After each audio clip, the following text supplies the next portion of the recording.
હવે જે સમાચાર વિગતવાર.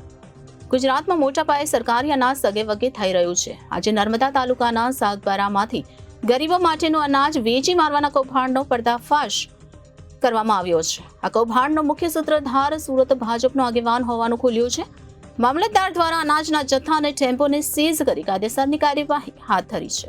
પ્રાપ્ત માહિતી અનુસાર સાગબારામાં અરિહંત એગ્રો સેલ્સનો ડોર સ્ટેપ ડિલિવરીનો કોન્ટ્રાક્ટ ચાલે છે. સાગબારામાં ટીએસટી કોન્ટ્રાક્ટર સરકારી અનાજનો જથ્થો સસ્તા અનાજની દુકાને પહોંચાડવાના બદલે ખાનગી ગોડાઉનમાં ખાલી કરી સરકારી બારદાન જ પલટાવી દઈ ફરી તેમાં અનાજનો જથ્થો ભરીને અનાજ સગેવગે થતું હતું, જેના કારણે સરકારી બારદાન પર જ લગાવેલ સરકારનો સ્ટેમ્પ ઢંકાઈ જાય અને કોઈને ખબર પડે નહીં. આ અંગેની બાતમી મળતા ટેમ્પો નંબર GJ22T1181 કે જે સરકારી અનાજ ભરી સાગબારાના 5 પીપળી રોડ પર આવેલ એક ખાનગી ગોડાઉન પર પહોંચ્યો હતો.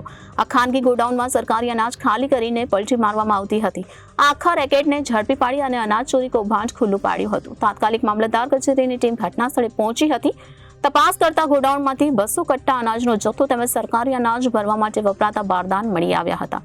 નિગમના નિયમ મુજબ સરકારી અનાજ વહન કરતા ટેમ્પો પર ગુજરાત સરકારનું બોર્ડ મારવામાં આવે છે તેમજ જીપીએસ લગાવવામાં આવે છે, પરંતુ બોર્ડ છુપાવી અને સંભવત જીપીએસ બંધ કરીને સરકારી કોન્ટ્રાક્ટમાં ચાલતો ટેમ્પો સસ્તા અનાજની દુકાને જવાના બદલે ખાનગી ગોડાઉનમાં જઈ ત્યાંથી પલટી મારી અનાજ બારોબાર સગેવગે થતું હોવાનું બહાર આવ્યું છે. મામલતદારે 100 ક્વિન્ટલ અનાજના જથ્થા સાથે ટેમ્પોને સીઝ કરી આગળની કાર્યવાહી શરૂ કરી છે.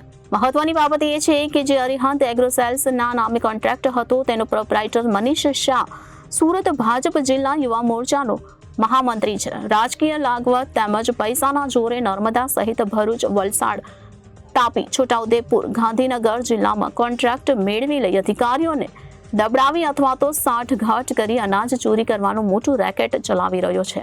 ત્યારે આ કિસ્સામાં ખુદ ભાજપના નેતાની સંડોવણી હોય. પુરવઠા નિગમ કેટલું નિષ્પક્ષ રહીને તપાસ અને આગળની કાર્યવાહી કરે છે તે જોવું રહ્યું. Reporter Viral Gohil, Janadesh news, Bharuch.